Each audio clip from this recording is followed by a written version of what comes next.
we tried come up with other services as well, like content marketing. Then we had a WordPress website designing. So there were a lot of things we introduced in our services as well. But what happened that time is, for lead coming to our website, they were a bit confused. So are they experts in presentations or WordPress?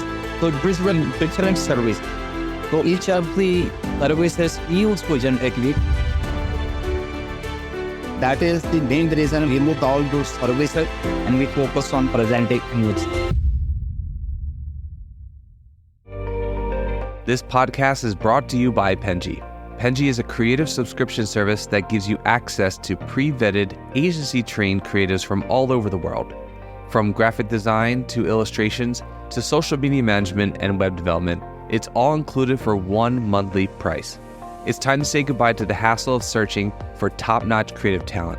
With Penji, you get quality and consistency delivered right to your inbox every day. Carefully crafted for you by humans. So meet your new creative team today. Head over to penji.co for more and enter the coupon code located within the podcast show notes.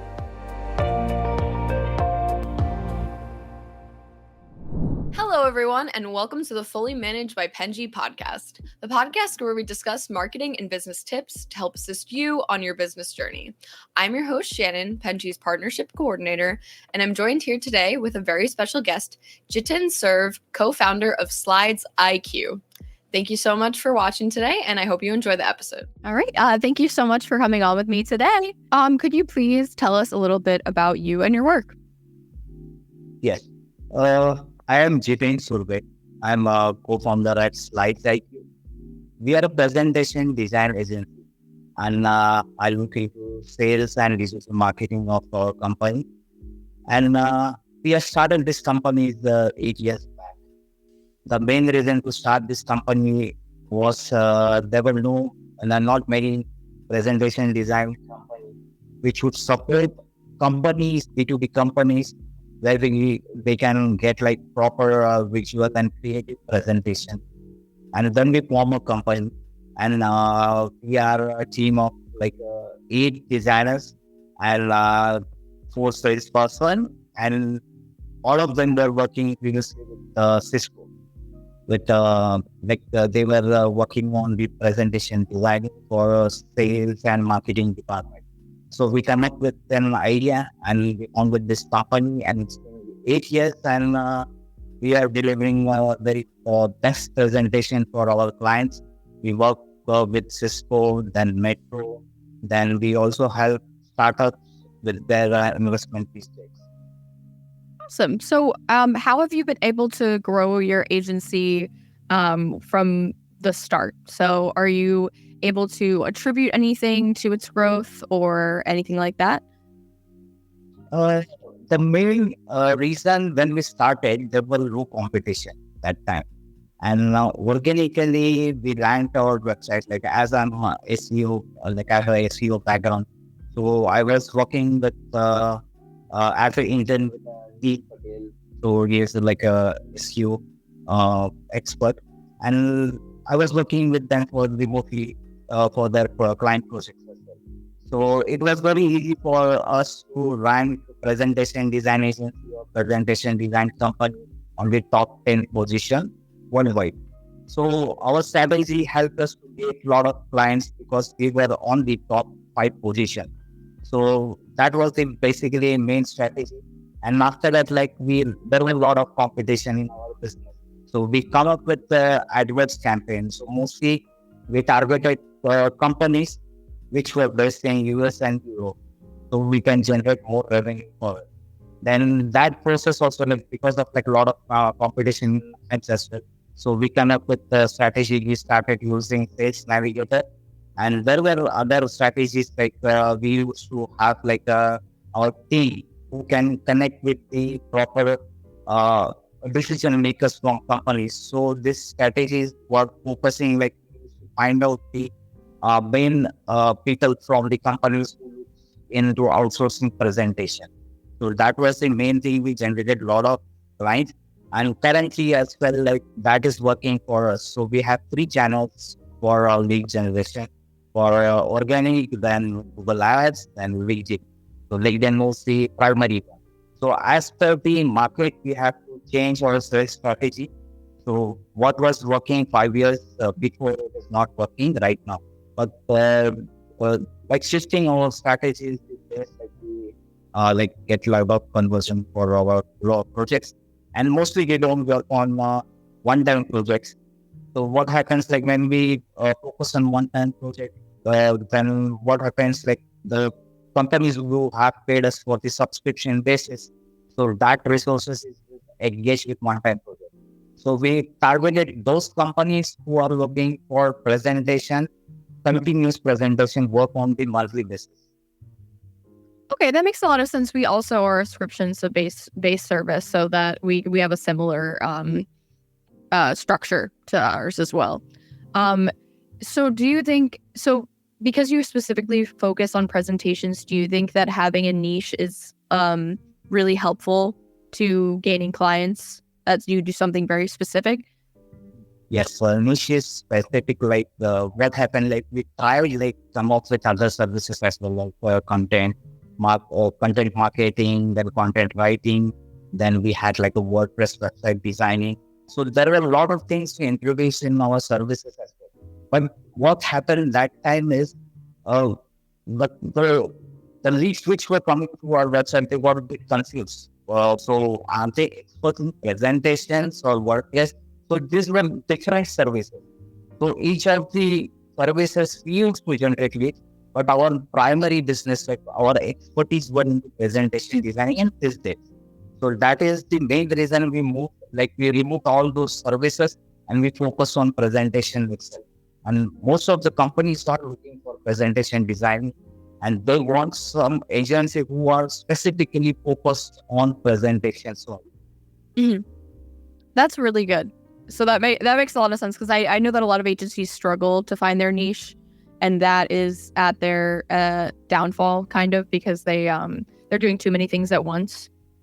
So I think that that's really great. Right. And so other than having a niche, what is your strategy for obtaining clients, do you think?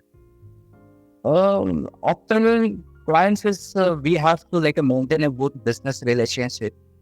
Separately, we tried, we went to Hong Kong 3 years back for the RISE conference. Then we went to Dubai for Jite's conference. And recently we went for a business conference in Singapore as well. So what we did, we had a small pod over there. So a small kind of a booth over there. And that was we were not selling our services directly. We met few of the founders and CEOs and just exchange our cards with them, business cards. And most of the time, those were 3 days events. And within, when we share our card, 3 years later, we got a call from them. We have a interesting presentation. We have to give a presentation on our startup. So we need a presentation. So instead, that day itself, we had to deliver one presentation for them. So that was those similar, all of the 500 to 1,000 cards, we send them emails on a regular basis. And 20% of them converted because we offered them discount services as discount pricing. And those were the strategies which we never thought of. We only focused on the ads and organic thing. But this type of events also help us to get good number of clients on the subscription basis. Okay, so would you say that networking is something that's really big for being able to obtain clients, for sure? Yes, network is important because when we meet companies like a CEO, founders, who are marketing directors, sales marketing directors, so those are the main contexts. If we have a good connection, then directly, rather than sending that whole emails on the LinkedIn, they will ignore those things. But if they know a face-to-face, then they will always remember you. And this also helped us. We had everywhere we go to conferences for that reason itself, because we have a good plans from that events as well. That sounds like a good strategy, especially like I think growing your network is really important for agencies specifically. And that is a great way of doing it. So, sorry, I didn't. We're looking for the big clients, like on a retainer basis, then we have to go directly to the market for then tying online marketing. So best strategy which is working for is conferences. All right. So, if you do have a prospective customer interested in your business, what is your? I know that you also. I was looking at your website that you also help other businesses with their proposal process. But what is your proposal process? How do you get them to become a client? Well, first it starts with we basically like mostly like if organic, like most of the leads come directly to our website by filling the form itself. And then we don't actually send them quotes immediately, or we don't tell them like this slides will be cost you this particular amount. Instead of that, what we do is we do sample work for them. So for example, they have like 30 slides in one presentation. We do 3 slides. Starting with 3 slides, or our choice of client don't want this particular slides to be designed. We do it free of cost, and after they like those samples, then we send them quote. And after that, like the process is simple. Our account manager and sales people, like they send them invoice and for you upfront, and that's a simple process. And everything is done through our CRM. Okay, I think that's a good way of doing it, having a sample provided. I think that, yeah, like if they don't like what you did, then you can just start over, but you didn't do the whole project off the bat.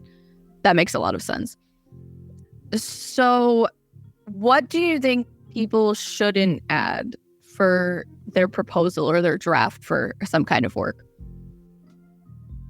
Most of the businesses, like there were like 20 to 25 companies in same niche, like presentation designing, 5 years back. And we, like 8 years back, we started them probably like we are based in India. So right now there are only 3 or 4 agencies in presentation designing. But there was a time when many companies came up with their services for presentation design. The problem with them was they were not delivering that the quality. Most of the things were outsourced to the freelancers. So that was the main impact. The quality which clients were like, say like European or US clients required. If we outsource project to someone who is working like in Photoshop or graphic design experience, he cannot do that presentation. Because presentation is completely different. Like it's a vector-based application, like PowerPoint. So that was the main thing. Our creativity was being important. Whether it's a sales presentation or product launch presentation, we used to come on with wireframes for those presentations, like the 3 samples of creative output. And upon that, they used to select one, and then we continued those presentations and completed it. Okay, so you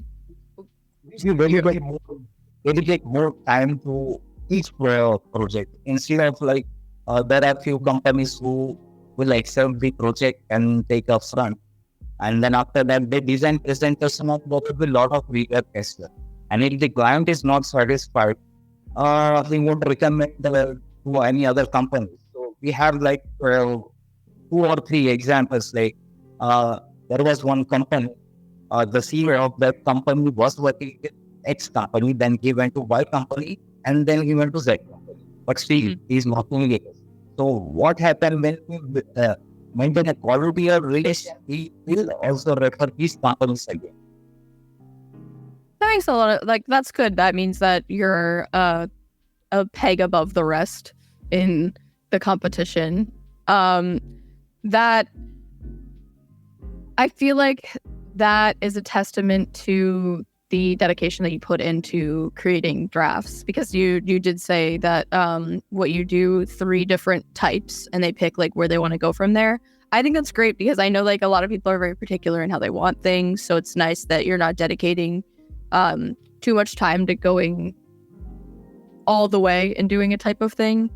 It's good that you're doing like examples. I like that a lot. So now that you have a customer, what are some tips that you would give in communicating with your clients well? Before we accept any projects, we want our client to understand, like, if you have like a lot of content on your slides, that won't create an impact when you give a like presentation to your particular audience. So you should always have like content and copywriting are two different points. So you have to have a great content which has a good copywriting. It less content and good visualization would help your audience to understand the presentation. If you have like 3-4 paragraphs, the designer won't understand how to visualize this content. So less content and more graphics, it is good for a presentation. So that is the main thing. And each client want to have like those content rewritten, then we help them with those things as well. So, how important is referrals in your business, do you think? Well, referrals are very much important. For example, a North Star event. So it's basically for the startups. So if you have any one referral of like a one contact, like such an example as an investor. So investor is a person who invests in many startups companies. So if you do a better pitch deck for that client, he will refer to another customers as well. So we get a lot of referrals as well from investors as well, event organizers. How are you able to kind of ensure that you will get referrals from clients that you've already had? First of all, we get good testimonials from them. Like if they like our work, they should have some testimonials on the email as well, video as well, and then on Plus profile as well. So for each and every project, we get testimonials. We request them to send us live testimonial if they like our output, presentation output. So from that, what we do is we have a different strategy in sales as well. We first, like, we have different landing pages, not just our website. There are some pages and pages which we don't expose on organic as well. So those are no index and no one can access those landing pages. So for different relevant domains we have, from there we do few campaigns, and from LinkedIn as well, we refer them and we ask our customers as well to refer that on where, for example, email newsletter or some mention on LinkedIn post. So once they post it on their LinkedIn, then chances of getting referrals is high, on the higher side. And most of client doers like to do that, like posting on LinkedIn or Instagram or their other social media. I think that the multiple landing page strategy is actually really good. That's actually something that we do as well.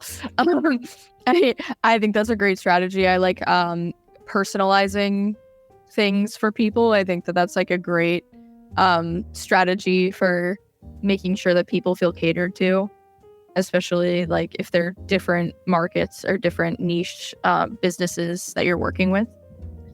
So do you have any specific system or strategy within customer onboarding, or at least like how you communicate with your own team for kind of catering to each individual customer?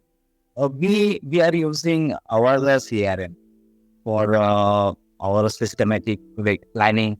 So once we get a lead on our email, and once it converts, then we upload the system in Trailer and Avasa, and from that everything processes them properly. So right from uploading the files and everything, and we don't give our employees access to actual data of the client. So strict NDA is followed for that, and once that presentation is delivered, then we don't keep backup of all data. So we stay for the data. Like we don't showcase those on our portfolio or people or other websites. Do you ever have a situation where a client is unhappy, but you believe that you're objectively doing good work for them? What do you do in a situation like that? In that situation, previously we had 3 years back, we had one client, and he had a lot of expectation from us as he was happy with the samples we have delivered. But the final product or presentation, he was not at all happy, and he was asking for the refund as well. So what we explained him, if you are not happy, we will give one more try to your presentation. Until you are happy, we want to deliver. Money doesn't matter for us. If you want, you can refund your option, and we will still work on your presentation. And once you approve, you can pay us. And that we use our business strategy. The person who was working on that project, we brought a fresh point for it, visualizing thing, and then we completed the presentation, and then delivery time he was happy. So there was so you're that much happy. Next time, next month, if you have any presentation, you used to mention that don't send this presentation to the first designer. I would love to work with the second designer. So we were happy. They are giving us feedback as well. Okay, that's really good. I think that it's hard when you think you're doing good work and that you think you're on the right track, and then someone's unhappy with the final product. But do you, in this situation, how do you ensure that a customer is happy without overworking your own staff? Okay, so sometimes what happens, it's become very difficult to satisfy the client. But whatever happens, we don't want to make our clients feel that we're working on his work, or we don't want to make him angry as well. Because one negative review would spoil your brand image as well. So we always take care of those things. Our account manager will be polite with them, whatever it may happen. Whatever language is used by the client as well. So that is the first policy. Client comes first. If he is happy, then our business will grow. Otherwise, it won't grow. So that is the main thing we focus. And we give them, we mentioned, 2 or 3 revisions are mentioned in our package as well. But if that particular client is not happy, we give them an extra round of revision for them. Okay, all right. So that's really good. I mean, at least I obviously think customer satisfaction is something that should be really important for any agency, but I know that sometimes it's very difficult if you're on the smaller side and you're working with other clients and you're continuously trying to make a specific client happy, and you feel like you're putting too much work towards them. So it's good that you have a balance, but you're still trying to please them. So that is actually all we have time for today. So I just wanted to say thank you so much for coming on with me today. And I think that you provided a lot of insight on your specific niche that you do, and I really appreciate that. Yeah, thanks a lot, Shannon. It was a pleasure for us. Thank you so much. You've been listening to Fully Managed, brought to you by Penji. Check out the show notes to learn more about today's guest, and to learn more about Penji, the human-first creative subscription service, head over to penji.co. And by the way, if you're still listening, it would mean the absolute world to us if you were to share this podcast with a friend, and of course, subscribe.